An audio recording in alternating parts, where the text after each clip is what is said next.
In today's video, I'm going to teach you how to make handouts with multiple slides per page in PowerPoint. This is a handy feature for anyone looking to create more compact and efficient presentations, especially if you're distributing physical copies or need a concise way of sharing information. First things first, let's launch Microsoft PowerPoint. Begin by clicking on the Windows icon located at the bottom left side of your screen. From there, find and launch Microsoft PowerPoint.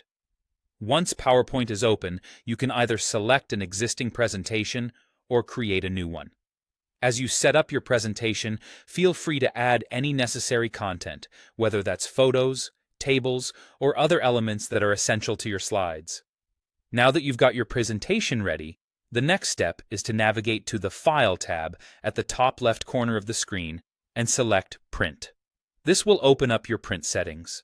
Pay close attention here because this is where the magic happens.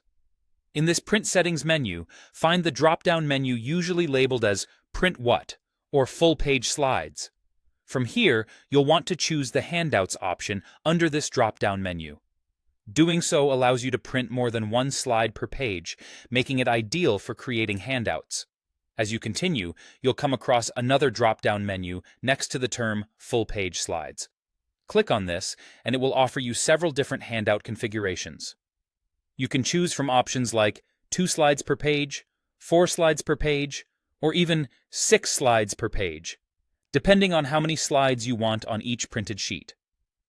After selecting the desired layout, you'll see a preview of how your slides will be arranged on the page. This is a great opportunity to make sure everything looks the way you want it. You can also tweak other settings, such as changing the page orientation from portrait to landscape, tinkering with the margins, or using the Scale to Fit option to ensure everything fits nicely on the page. Once you're satisfied with the layout, decide whether you want to print the handouts immediately or save them as a PDF for electronic distribution. To save your handouts as a PDF, select Save as PDF from the Printer drop-down menu. This creates a digital version of your handouts that you can easily share via email or a cloud service. For an extra layer of personalization, you can click on Edit Header and Footer. This option allows you to add or remove details like the date, page number, or even insert custom text, giving your handouts a professional touch. And there you have it. By following these steps, you've successfully created handouts with multiple slides per page in PowerPoint, striking the perfect balance between content and conciseness. Thanks for following along, and happy presenting.